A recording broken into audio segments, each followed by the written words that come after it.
All right, so are you ready to dive into some serious city planning today? Oh yeah, hit me with it. Perfect. Because today we're tackling Le Corbusier, Le Corbusier. yeah, and his City of Tomorrow Okay. from his 1925 book. Yeah. And I know you're into this kind of stuff, the urban planning, the architecture, Right. so Huge, yeah.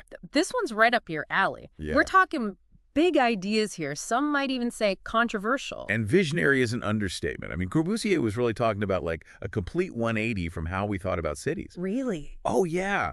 Back in the early 20th century, Wow. like picture this, the 1920s.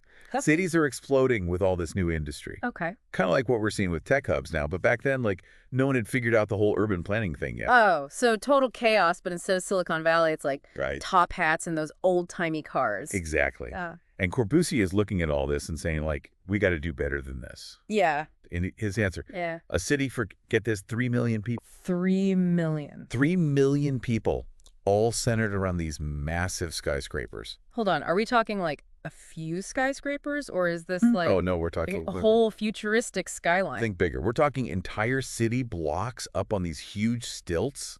Wait, what? Corbusier called them setbacks. Setbacks. Yeah, basically these massive pillars holding up the buildings. Oh, okay. So underneath, you've got all this green space, traffic flowing freely, none of that cramped, dirty city stuff. So you're telling me he wanted to make buildings float? It sounds crazy, right? Ah, a little bit. But it's all about light and air and efficiency. Huh. Those setbacks weren't just for looks.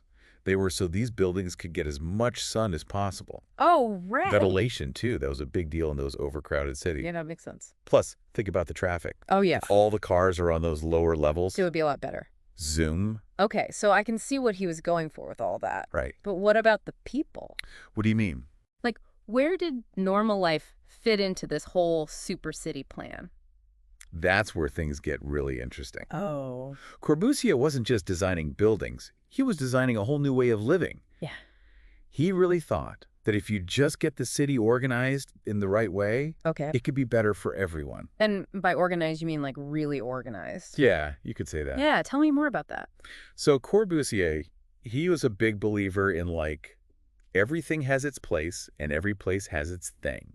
Okay. He wanted to divide the city up, specific zones, one for living, one for working, and then one for just relaxing and fun stuff.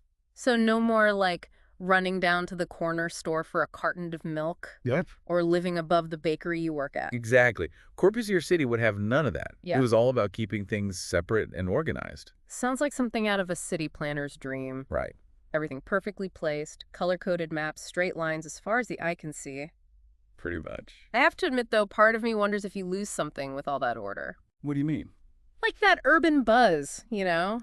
The energy of everything happening all mixed together. I see what you mean. Did Corbusier ever talk about that? I think he'd say his system actually made that buzz even better. Really? Just in designated areas. Okay. Think about it. You'd have these amazing parks and rooftop gardens specifically for leisure, Right. then bustling commercial districts, but like super efficient and well-designed. Makes sense. And then those quiet residential areas where you could actually get away from it all. Okay. Yeah, I can see how that would appeal to some people. Right. But how do people get around in this perfectly zoned city? Ah, good question. Well, remember those Model Ts we talked about? Yeah. Corbusier was all about the car. He thought it was the future of city living. The future. Oh, yeah. Yeah. Back then, cars were like the ultimate symbol of progress and freedom.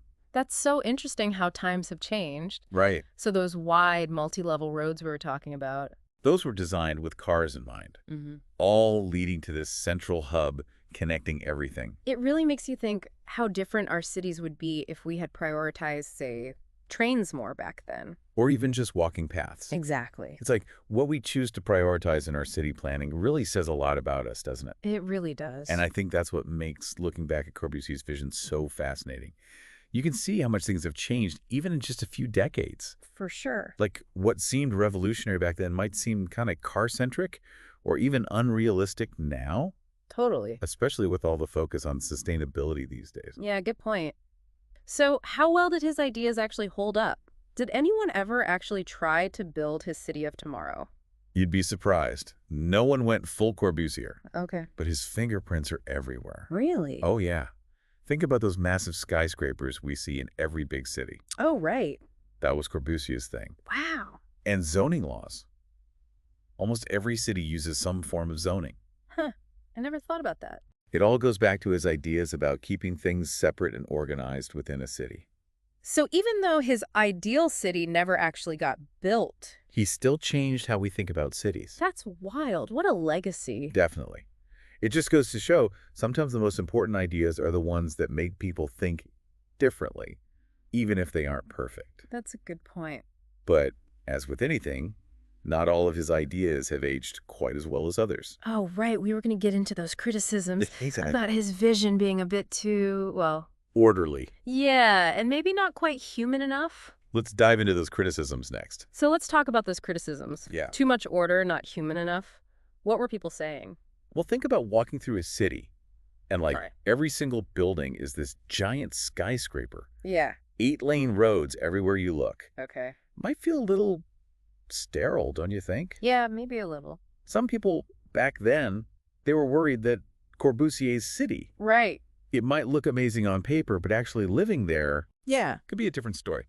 Like kind of impersonal. Like a big empty shopping mall. Yes, exactly. Yeah. Impressive to look at, Right. but not exactly somewhere you feel at home. Yeah, exactly. And then those zoning laws. Oh. The whole point was to keep things organized. Right. But some people said separating everything out like that, Yeah. work, living, all the fun stuff, Right. it could actually make the city feel dead. Like everyone works in one area, Right. then they go home to their residential zone at 5 p.m. and it's a ghost town. Exactly. Not exactly the kind of lively city we're used to. Not at all. And what about the car situation? I mean, it makes sense for back then. Oh, totally. But now, cars everywhere. It definitely feels outdated now. Right. Like walkability, biking, all that is such a big deal now. Huge. We're all about reducing our impact on the planet. Right. Sustainability. Exactly. Mm. It's amazing how much our priorities have changed. It really is. Makes you wonder, what would Corbusier do if he were designing a city today? Right. Would he still be all about those skyscrapers and cars? I think he'd be all over the new technology, that's for sure. Oh, yeah. Imagine those skyscrapers, but covered in solar panels? Oh, wow. Yeah. Or traffic controlled by AI. That would be wild. But then he'd have to think about climate change Right. That's a big one. and how to make a city sustainable. Yeah, it's like he gave us all the pieces. Exactly. And we have to figure out how to build something new with them. That's what makes studying someone like Corbusier so interesting, though. That's true. He might not have all the answers, Yeah. but his work really makes you think about what a city could be. It reminds you that it's not just about buildings, right? Exactly. It's about people Yeah. and how we want to live together. So basically, if you're interested in cities at all, Oh, yeah? Corbusier is someone you got to check out. Absolutely. He was a big thinker, bold ideas, Definitely. and his work is still relevant today. For sure.